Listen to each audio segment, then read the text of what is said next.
On February 24, 2022, 190,000 Russian forces stormed across the border into Ukraine, with the aim of toppling the government led by Volodymyr Zelensky and installing a Russian puppet there. But how we got to this point is rather complex, and today we're going to be discussing just that. The conflict of today can largely be traced back to the early 1900s.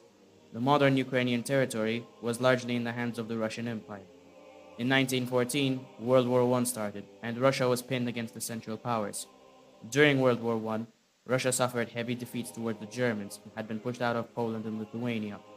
This led to widespread protests across Russia, and in October, the Bolshevik Revolution took place, which soon started the Russian Civil War. During the Civil War, many groups in the Russian Empire began nationalist rebellions to try and secure their independence. Ukraine formed its own state called the Ukrainian People's Republic and declared its independence. However, nor the Red or White armies recognized this as legitimate, and both would invade Ukraine several times over. The Soviet-Ukraine War was quickly turning in favor of the Bolsheviks, and they soon managed to conquer most of Ukraine. Ukraine turned to Germany, who in exchange for a deal to import Ukrainian grain, entered Ukraine and pushed the Bolsheviks back, until finally the Germans and Bolsheviks signed the Treaty of Brest-Litovsk, ensuring that Ukraine, alongside several other countries, would become a German puppet state. However, this didn't last long, as in November 1918, Germany was forced to surrender to the Entente. Thus, Ukraine's only secure guarantor was gone, and soon the Bolsheviks began an invasion into Ukrainian territory. Unfortunately, the newly formed Polish Republic was also interested in Ukrainian territory, and thus Ukraine was being invaded from the Bolsheviks in the east and the Poles from the west. This started the Polish-Soviet War, as Poland and the Bolsheviks fought for control of Ukraine and Belarus. After a while of back and forth, the Polish-Soviet War eventually came to an end. Under the USSR, Ukraine retained some form of local autonomy as the Ukrainian SSR, and after the partition of Poland in 1939, the vast majority of Ukrainian territory was in one state. Under Soviet rule, Ukraine was subjected to forced famine, increased amounts of Russian speakers being settled in Ukrainian territory, Ukrainian agriculture products being prioritized for other parts of the USSR, which in turn created an even larger famine in Ukraine. The list goes on. In February 1954, shortly after Stalin's death, the new Soviet leader, Khrushchev, transferred the Crimean Oblast from the RSFSR to the Ukrainian SSR. Ukraine remained under Soviet rule for decades to come, until the Soviet collapse in 1991, leading to the Ukraine declaring independence on the 24th of August. Post-Soviet Ukraine was a rather fragile state, with hyperinflation soon hitting the country, as well as the fact that Crimea had a vast majority ethnic Russian population, and the Donbass in the Far East, which had a large Russian minority. Despite the fact that the president of the now Russian Federation, Boris Yeltsin, said that the former Soviet republics could keep whatever was in their borders, he insisted that the former Soviet Black Sea Fleet, which was centered in Crimea, should be handed back to Russia, which Ukrainian leaders often denounced. In 1995, an agreement between the Russian President Boris Yeltsin and the Ukrainian President Leonid Kuchma, which stated that until a more permanent agreement could be reached, the Black Sea Fleet would come under joint Russian and Ukrainian ownership and remain centered in Sevastopol. Another pressing concern that surfaced around this time was the fact that after Soviet dissolution, some of the Soviet Union's nukes remained in Ukraine, Belarus, and Kazakhstan. Thus, a meeting known as the Budapest Memorandum was signed, where Russia, Britain, and the US agreed that in exchange for them respecting the sovereignty of the three states, the ex-Soviet nukes would be transferred back to Russia. Ukraine couldn't oppose this, as even if it kept the nukes, the launch codes were back in Moscow, and Russia wasn't willing to share. That, and also spending millions on nukes while your people were suffering through a hyperinflation crisis, wasn't a good look for the government. Thus, Ukraine agreed, and alongside Kazakhstan and Belarus, returned the nukes to Russia. The more permanent agreement regarding the Black Sea Fleet came in 1997, known as the Kharkiv Pact, in which the Black Sea was meant to be divided 82% to Russia and 18% going to Ukraine, as well as a 20-year lease of Sevastopol lasting until 2017.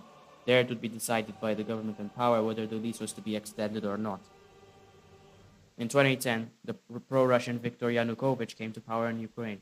And just months after Yanukovych entered office, he signed a deal extending the lease in Sevastopol by another 25 years until 2042. This, alongside other things, changed the fate of modern Ukrainian history permanently, as the pro-Russian regime also focused on other things.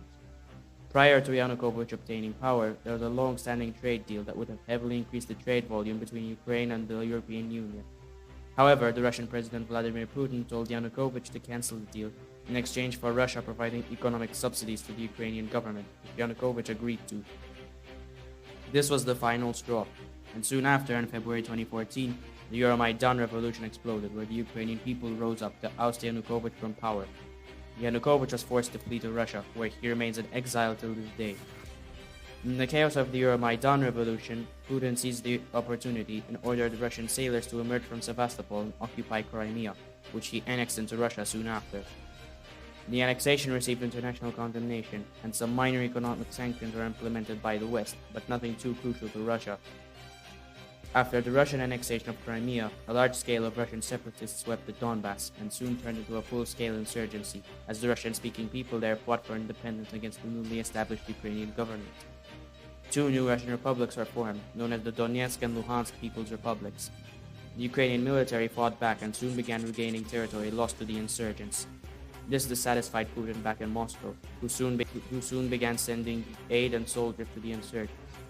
With this newfound aid, the insurgents soon countered and gained some lost territory from Ukraine. Eventually, the Minsk agreements were signed, which were meant to end the conflict. However, conflict in the Donbass wouldn't end until 2017. The effects of this war were punishing for Ukraine. For one, the 18% of the former Soviet Black Sea Fleet, which was docked in Sevastopol, Crimea, meaning virtually all of Ukraine's navy, was captured by Russia, except for 4 corvettes and a frigate. The loss of the Donbass was especially harsh, as it lost its most industrialized region. In terms of casualties, around 14,000 people were killed on both sides, including 6,500 Russian and insurgent deaths, 4,400 Ukrainian soldiers, and around 3,400 civilians. Through the next few years, Ukraine worked to try and fix itself to join the European Union and arm its defenses in case of a future Russian attack. In fact, it soon amassed the second largest army in Europe in terms of size and had turned itself into the 22nd most powerful country in the world.